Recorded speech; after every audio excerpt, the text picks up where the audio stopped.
NVIDIA, a decisão que quase matou o império da inteligência artificial. Em 1995, a NVIDIA estava a poucos meses de desaparecer. Não era uma metáfora, não era exagero narrativo. Era o retrato cru de uma empresa que havia apostado tudo em uma visão técnica que o mercado rejeitou sem piedade. Nenhum investidor aplaudia, nenhum parceiro defendia, nenhum gráfico apontava para a recuperação. Apenas engenheiros em silêncio, caixas de chips encalhados, demissões recentes e um CEO sentado diante de uma pergunta simples e brutal: insistir ou admitir o erro? Se inscreve e deixa o like, porque a história que começa aqui não é sobre placas de vídeo, é sobre poder, ego, fracasso e o preço invisível de comandar um império antes que ele exista.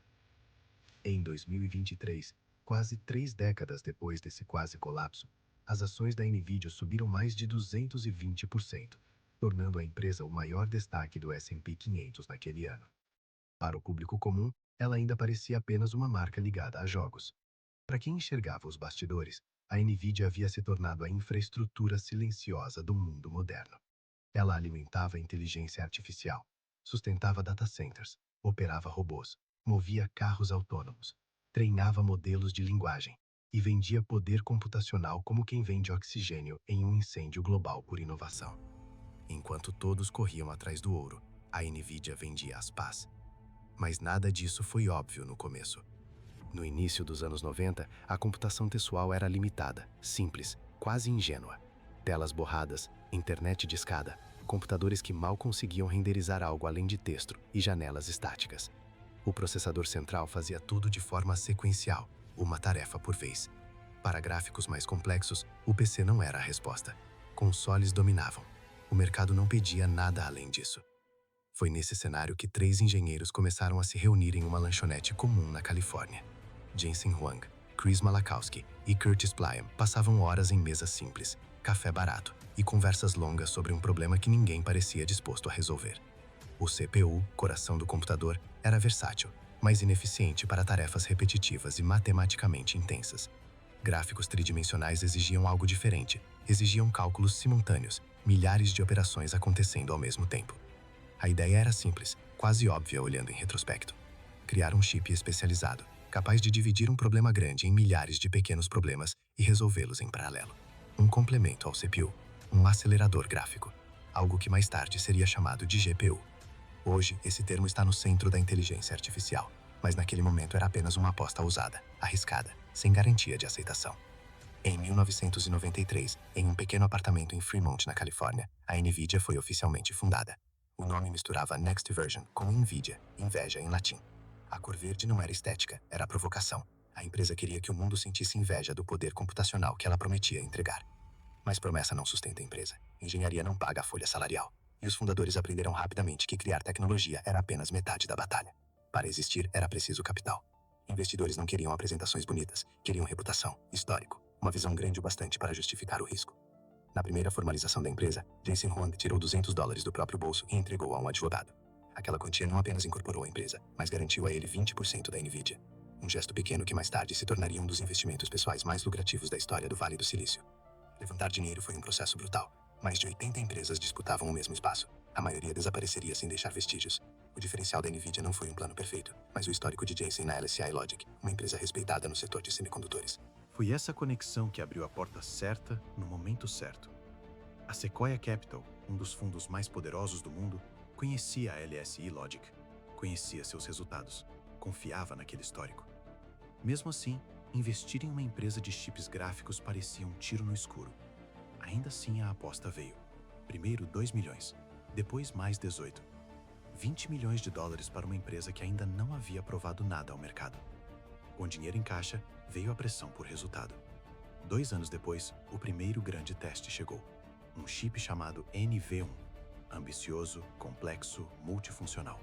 Gráficos 3D, áudio, vídeo, tudo em um único produto. Um verdadeiro octopus tecnológico.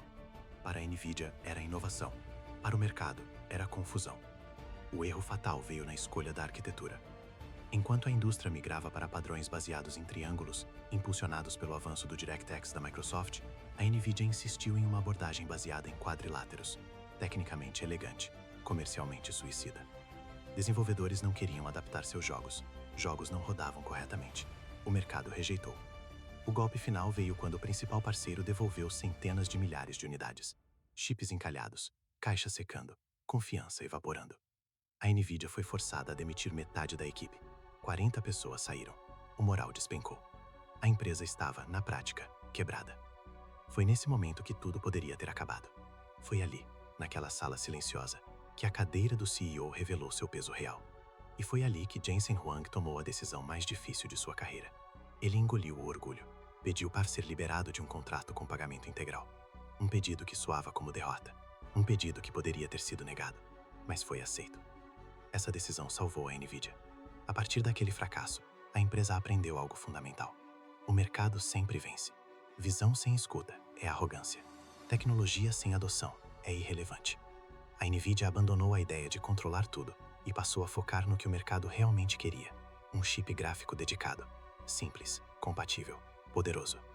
Em 1999, nasceu a GeForce 256, o primeiro chip a popularizar o termo GPU, um divisor de águas. Jogos melhoraram, desenvolvedores adotaram, o mercado respondeu. No mesmo ano, a Nvidia abriu capital. Pouco depois, fechou um acordo de $200 milhões para fornecer hardware gráfico ao Xbox da Microsoft. O contraste com o fracasso anterior era brutal. Nos anos seguintes, a Nvidia cresceu silenciosamente. Forneceu chips para Sony, Apple, Dell, HP.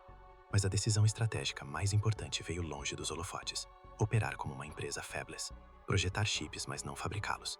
Deixar a produção nas mãos da TSMC, a maior e mais avançada fundição de semicondutores do mundo. Essa escolha reduziu custos, aumentou flexibilidade e permitiu que a Nvidia focasse no que realmente importava: software, ecossistema. Em 2006, nasceu o CUDA, uma plataforma que permitia programar GPUs usando linguagens comuns. De repente, gráficos deixaram de ser o limite. Dados, simulações, aprendizado de máquina entraram no jogo. Em 2012, o mundo mudou. Um estudante chamado Alex Krizhevsky usou GPUs da Nvidia para treinar uma rede neural chamada AlexNet. O resultado foi um salto histórico em reconhecimento de imagens. A chamada IA impossível provou ser viável. O inverno da inteligência artificial acabou ali. A Nvidia estava pronta. Quando a explosão da inteligência artificial chegou, especialmente após 2022, a empresa já controlava o ecossistema. Seus chips A100 se tornaram padrão. Cada unidade custava mais de $100 mil. Empresas compravam milhares. Microsoft, Amazon, Google, OpenAI. O dinheiro entrou em volumes jamais vistos. Se esse tipo de erro, risco e virada te prende, deixa o like e se inscreve, porque o que parecia sorte era, na verdade, décadas de decisões acumuladas. Em 2023, a Nvidia ultrapassou $1 trilhão em valor de mercado. Mas o poder trouxe controvérsias. Cripto, preços abusivos, multa da SEC, conflitos com parceiros, críticas de ganância. A mesma empresa que quase morreu por não ouvir o mercado passou a ser acusada de explorá-lo. Hoje, a Nvidia está no topo, mas enfrenta ameaças. Concorrentes criando chips próprios, dependência da TSMC em um cenário geopolítico tenso. O ciclo da tecnologia nunca é eterno. A história da Nvidia não é sobre sucesso inevitável.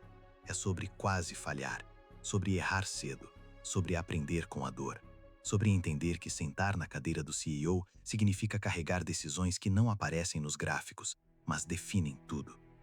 Se inscreve e deixa o like para continuar na cadeira do CEO, porque toda semana existe um novo império, uma nova crise e uma decisão silenciosa que muda o rumo do mundo.